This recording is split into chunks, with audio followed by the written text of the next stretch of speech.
Doctor ortho Ayurvedic oil and capsule. अब दर्द भी घुटने टेकेगा। झारखंड के मुख्यमंत्री हेमंत सोरेन ने दावोस और लंदन दौरे की तैयारियों की समीक्षा की। 18 से 26 जनवरी तक प्रस्तावित निदेश दौरे के वर्ल्ड इकोनॉमिक फोरम में हिस्सा लेंगे सीएम सोरेन। झारखंड की खनिज संपदा, पर्यटन क्षमता को किया जाएगा प्रस्तुत।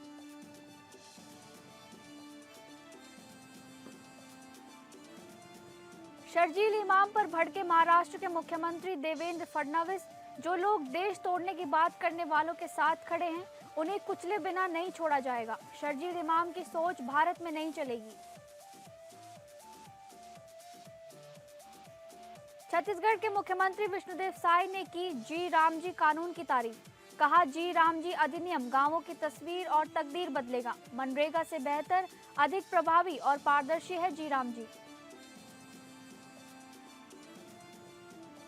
जेल में बंद आईएएस विनय चौबे को झारखंड हाईकोर्ट से लगा बड़ा झटका। हजारीबाग जमीन घोटाले में जमानत याचिका खारिज। आईएएस विनय चौबे पर भूमि की अवैध खरीद बिक्री और भ्रष्टाचार के हैं गंभीर आरोप।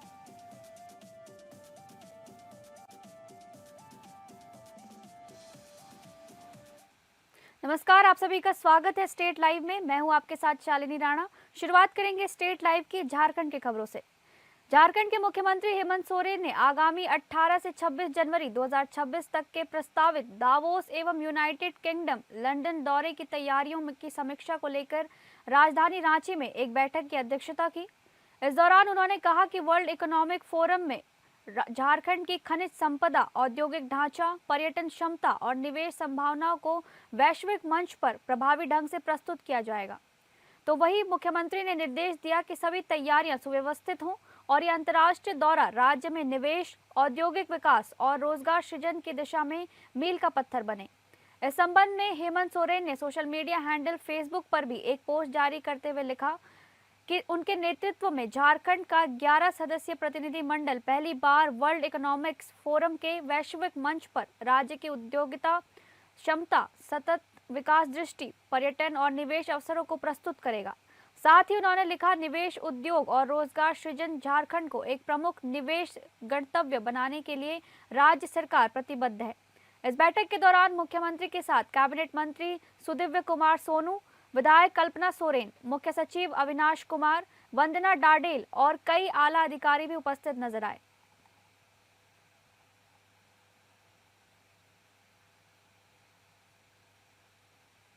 झारखंड कांग्रेस इकाई द्वारा केंद्र सरकार से मनरेगा कानून की वापसी की मांग पर राज्य की मुख्य विपक्षी भारतीय जनता पार्टी ने जमकर आपत्ति जताई है।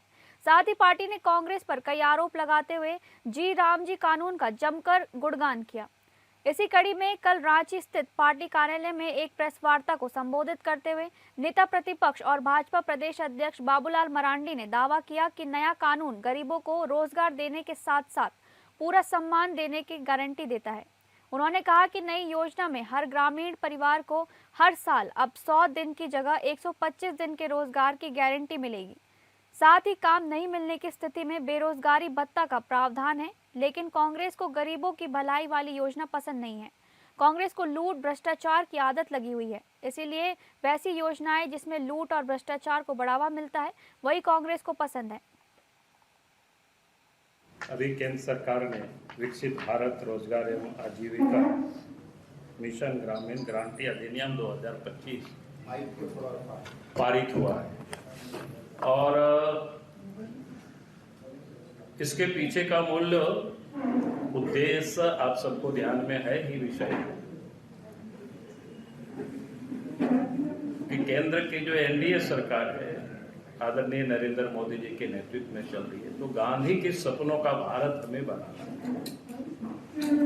और देश के प्रधानमंत्री आदरणीय नरेंद्र मोदी जी ने कहा कि वे 2047 तक हमें विकसित भारत बनाना है। पेसा कानून को लागू किए जाने के बाद से झारखंड में सियासी बयानबाजी का सिलसिला थमने के बजाय बढ़ता ही नजर आ रहा है। जिस तरीके से भाजपा नेता और राज्य के पूर्व मुख्यमंत्री चंपई सोरेन द्वारा हाल ही में प्रदेश सरकार पर निशाना साधे जाने पर कांग्रेस ने मंगलवार शाम पलटवार किया है। इस बीच रांची के मोरहाबादी में स्थित राजकीय अतिथिशाला में मीडिया कर्मियों को संबोधित करते हुए पार्टी के प्रदेश अध्यक्ष केशव महतो कमलेश, सांसद सुखदेव भगत और विधायक नमन विकसल कोंगाड़ी ने बीजेपी नेताओं की कड़ी निंदा की है।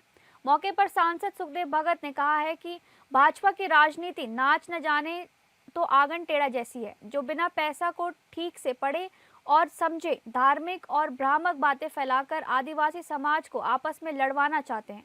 तो वहीं कांग्रेस प्रदेश अध्यक्ष ने चंपई सोरेन के बयान पर जवाब देते हुए कहा कि पेसा कानून सिर्फ एक कानून नहीं, आदिवासी स्वशासन की आत्मा है। उन्होंने कहा कि जिन लोगों ने वर्षों तक शासन किया, उनके कार्यकाल में आदिवासियों की न तो जमीन सुरक्षित रही, न जंगल और न ही अधिकार, और आज वही लोग पैसा को लेकर भ्रम फैलाकर आदिवासी समाज को गुमराह करने का प्रयास कर रहे हैं। इसके अलावा विधायक नमन विकसल कोंगाड़ी ने कहा कि भाजपा की नजर झारखंड की जमीन, जंगल और खनिज संपदा पर है, न कि आदिवासियों के हितों पर। सरकार पर आदिवासियों को धोखा देने का आरोप कई बिंदुओं पर लगाया है। पेसा नियमावली जो विगत दिनों कैबिनेट से पारित हुई, माननीय मुख्यमंत्री हेमंत सोरेन जी के नेतृत्व में उनके मंत्रिमंडल द्वारा, वह आदिवासियों के पूरा हित के लिए ही है। इस राज्य के बने 25 वर्ष हो चुके और पेसा जो पार्लियामेंट में पारित हुआ था वह करीब 29 वर्ष हो चुके, लेकिन भाजपा की लंबी दिनों तक, वर्षों तक सरकार रही झारखंड में, लेकिन पेसा नियमावली बनाने का काम नहीं किया। हजारीबाग जमीन घोटाले को लेकर पिछले कई महीनों से जेल में बंद आईएएस अधिकारी विनय चौबे को झारखंड हाईकोर्ट से एक और बड़ा झटका लगा है। दरअसल भूमि की अवैध खरीद फरोख्त और भ्रष्टाचार से जुड़े अलग अलग कई मामले के आरोपी विनय चौबे की जमानत याचिका पर सुनवाई करते हुए हाईकोर्ट ने बीते मंगलवार को उनकी याचिका को खारिज कर दिया है। इस क्रम में जानकारी देते हुए हाईकोर्ट के अधिवक्ता धीरज कुमार ने बताया कि जस्टिस संजय कुमार द्विवेदी की अदालत ने किसी तरह की राहत देने से इनकार किया है और ये मामला सेवायत भूमि की अवैध खरीद बिक्री से जुड़ा है। मालूम हो कि आईएएस विनय चौबे पर हजारीबाग जिले में उपायुक्त के पद पर रहते हुए सेवायत भूमि की अवैध खरीद बिक्री का आरोप लगा था और पिछले साल अगस्त के महीने में प्राथमिकी दर्ज हुई थी। वहीं उत्पाद घोटाला मामले में सीबीआई एसीबी ने पूछताछ के बाद उन्हें गिरफ्तार किया था। हालांकि खराब स्वास्थ्य की वजह से फिलहाल रांची के रिम्स में उनका इलाज चल रहा है।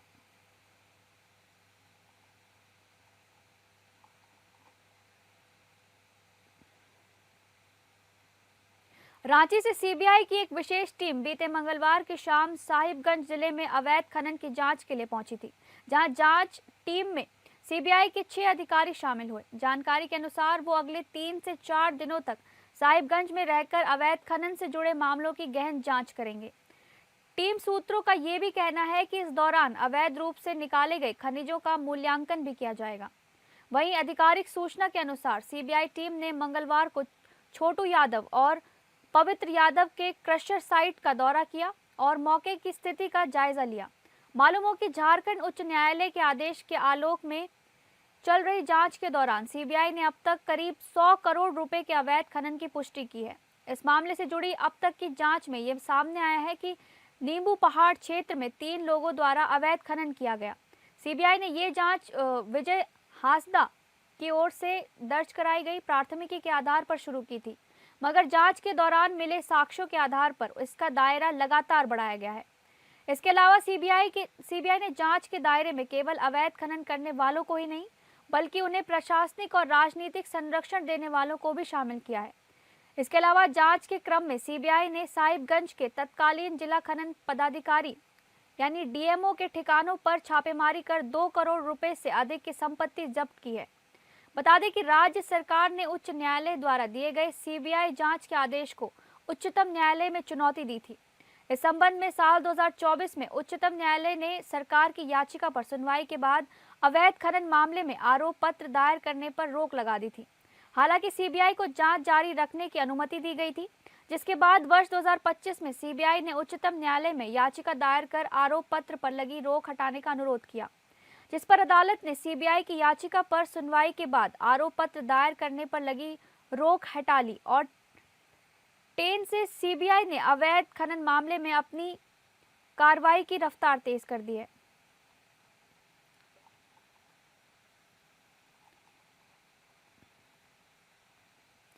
अब बात करेंगे महाराष्ट्र से जुड़ी खबरों की। महाराष्ट्र के मुख्यमंत्री देवेंद्र फडणवीस ने जेएनयू के नारों और सीआर पाटिल पर अपना बयान दिया।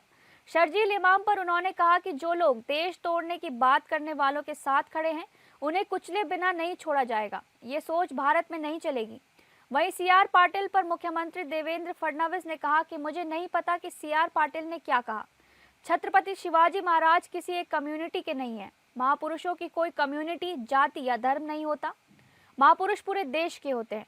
उन्हें जाति कहना सही नहीं होगा। वे पूरे देश के थे। महापुरुषों को इस तरह बांटना सही नहीं है। ये शर्जील इमाम की जो औलादे जेएनयू में पैदा हुई है, इनके इरादों को कुचलने का काम हम करेंगे। ऐसे नापाक इरादे जो देशद्रोहियों के साथ खड़े होते हैं, जो देश को तोड़ने की भाषा करने वालों के साथ खड़े होते हैं, उनके इरादों को कुचल दिया जाएगा।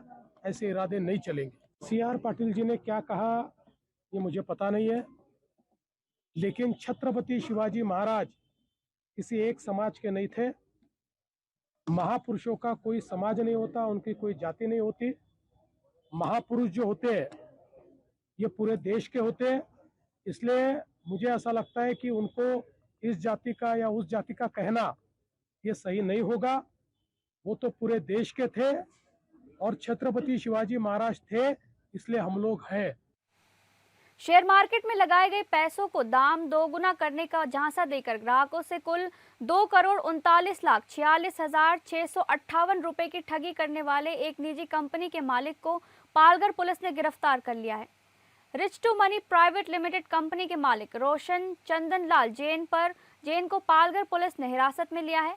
साल 2022 से बोईसर स्थित Rich To Money Private Limited नामक कंपनी के माध्यम से कई नागरिकों ने शेयर मार्केट में बड़ी मात्रा में निवेश किया था। इनमें से 13 निवेशकों ने अपनी ठगी होने की शिकायत पालघर पुलिस अधीक्षक को दी थी।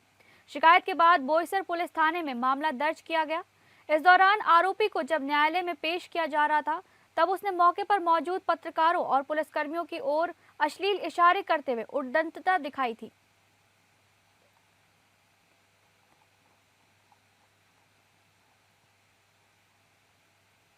अब बात करेंगे पंजाब से जुड़ी खबरों की। अमृतसर में ड्रग्स के खिलाफ चल रहे अभियान के दौरान पुलिस को बड़ी कामयाबी मिली है। डीएसपी अटारी यादविंदर सिंह ने अपने ऑफिस में प्रेस कॉन्फ्रेंस कर मीडिया को बताया कि घरिंडा पुलिस ने नाकाबंदी के दौरान मोटरसाइकिल पर आ रहे 2 युवकों को गिरफ्तार किया है। डीएसपी यादविंदर सिंह ने बताया कि शक के आधार पर दोनों की तलाशी ली गई।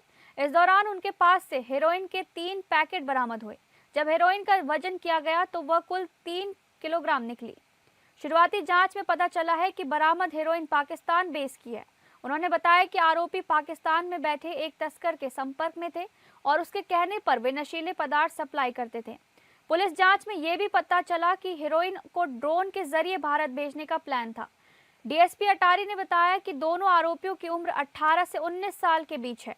इस मामले में घरिंडा पुलिस स्टेशन में एफआईआर नंबर 8 दर्ज की गई है और आगे की कार्रवाई चल रही है। पुलिस आरोपियों के पिछले लिंक की अच्छी तरह से जांच कर रही है। उन्होंने बताया कि आरोपियों के मोबाइल फोन फॉरेंसिक जांच के लिए भेजे गए हैं।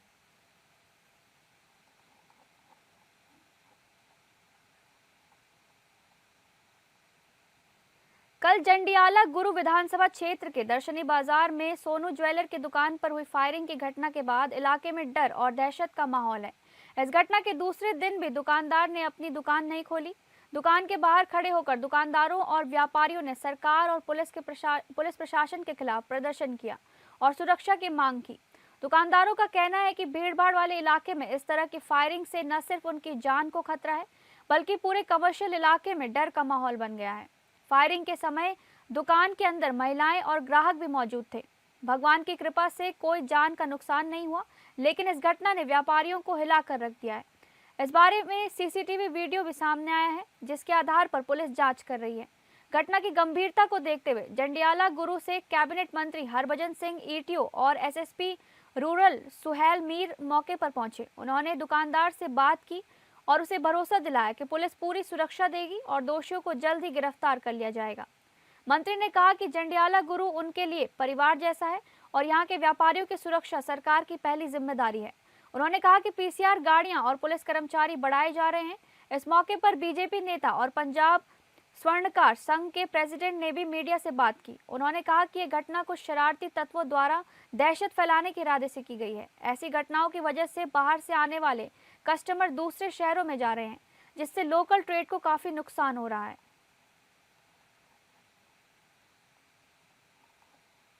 छत्तीसगढ़ के मुख्यमंत्री विष्णुदेव साय ने प्रदेश भाजपा कार्यालय में प्रेस कॉन्फ्रेंस को संबोधित करते हुए कहा कि प्रधानमंत्री नरेंद्र मोदी के नेतृत्व में ग्रामीण विकास के क्षेत्र में एक ऐतिहासिक कदम उठाते हुए विकसित भारत जी रामजी अधिनियम 2025 लाया गया है, जो देश के गांवों को विकसित बनाने और ग्रामीण अर्थव्यवस्था को सुदृढ़ करने की दिशा में मील का पत्थर साबित होगा।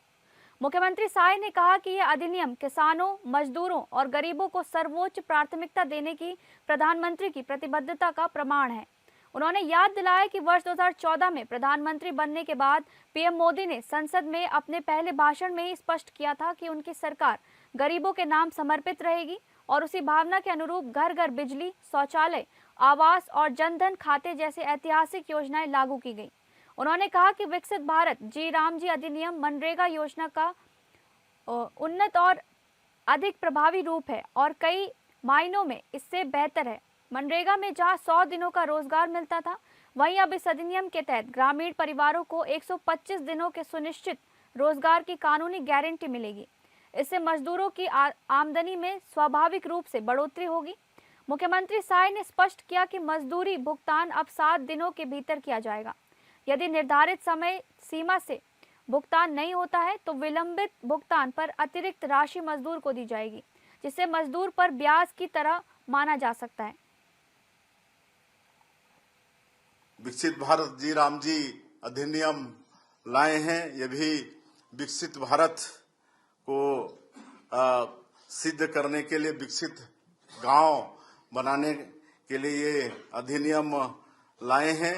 और ये जो मनरेगा योजना था, इसका जगह यह लेगा और मनरेगा योजना से कई मायने में ये बहुत ही बेहतर है।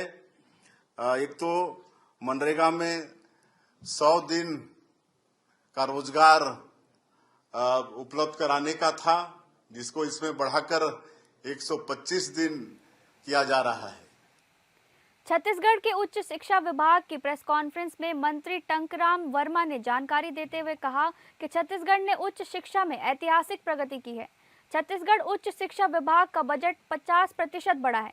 2023-24 में 1212 करोड़ से बढ़कर 2025-26 में 1822 करोड़ रुपए हुआ है बजट। एनईपी 2020 का भी क्रियान्वयन किया गया है। प्रदेश के 9 में से 7 विश्वविद्यालयों में एनईपी 2020 लागू किया गया।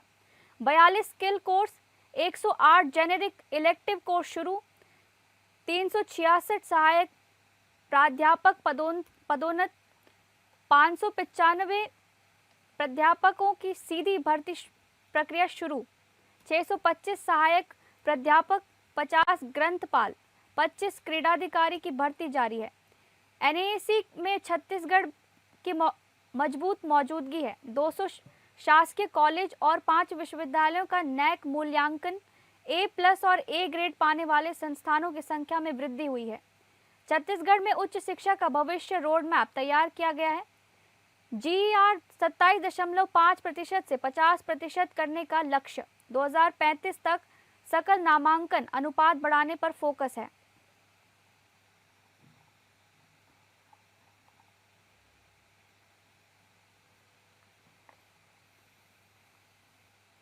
छत्तीसगढ़ में भारत निर्वाचन आयोग द्वारा किए जा रहे SIR को लेकर आम आदमी पार्टी द्वारा प्रेस वार्ता में कहा गया कि पार्टी मतदाता सूची में अनियमितता पर गहरी चिंता और कड़ा विरोध दर्ज किया है।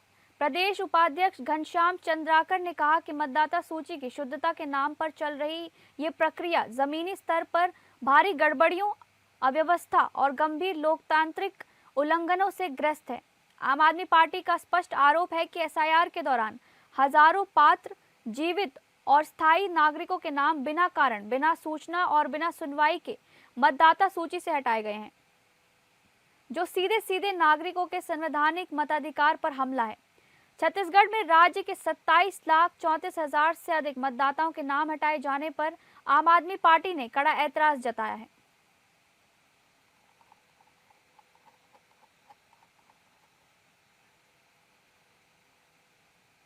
छत्तीसगढ़ में बच्चों के संरक्षण, अधिकारों की सुरक्षा और उनके सर्वांगीण विकास को सुनिश्चित करने के उद्देश्य से रायपुर में छत्तीसगढ़ राज्य बाल संरक्षण नीति 2025 के ड्राफ्ट प्रारूप को अंतिम रूप देने के लिए राज्य स्तरीय परामर्श कार्यशाला का आयोजन किया गया। महिला एवं बाल विकास विभाग द्वारा यूनिसेफ के सहयोग से आयोजित ये कार्यशाला एक सुदृढ़, समन्वित एवं अधिकार आधारित बाल संरक्षण तंत्र विकसित करने की दिशा में महत्वपूर्ण कदम रही। कार्यशाला में नीति के मसौदे पर विशेषज्ञों, हितधारकों एवं विभागीय अधिकारियों से अंतिम सुझाव प्राप्त किए गए। इस दौरान बाल विवाह एवं बाल श्रम की रोकथाम, अनाथ व बेसहारा बच्चों का पुनर्वास, बाल तस्करी, हिंसा, उपेक्षा, कुपोषण तथा साइबर अपराधों से बच्चों की सुरक्षा जैसे विषयों पर गहन विमर्श हुआ।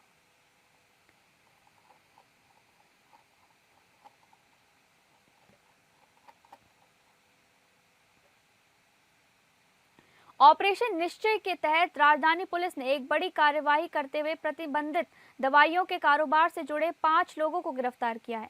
ये पूरी कार्यवाही पुरानी बस्ती थाना क्षेत्र में हुई है। राजधानी पुलिस ने ऑपरेशन निश्चय तहत बड़ी कार्रवाई करते हुए नशीले मेडिकल दवाइयों के कारोबार से जुड़े 4 दुकान संचालकों के साथ एक सप्लायर गिरफ्तार किया है। पुलिस ने बताया है कि सप्लायर के तार मध्य प्रदेश के जबलपुर से जुड़े हैं। जल्द ही मुख्य आरोपी तक पुलिस पहुंचेगी। मुखबिर की सूचना के बाद राजधानी पुलिस ने ताबड़तोड़ छापेमारी की, जिसमें कुशालपुर के रत्ना मेडिकल स्टोर सहित 4 मेडिकल स्टोर में छापेमार कार्यवाही करते हुए प्रतिबंधित दवाइयों की खुली बिक्री करने के आरोप में दुकानदार गिरफ्तार किया। तो दुकानदार ने सप्लायर सहित अन्य आरोपियों को पकड़ा और उनसे मुख्य सप्लायर को सफारी गाड़ी सहित आनंद शर्मा को गिरफ्तार किया गया है।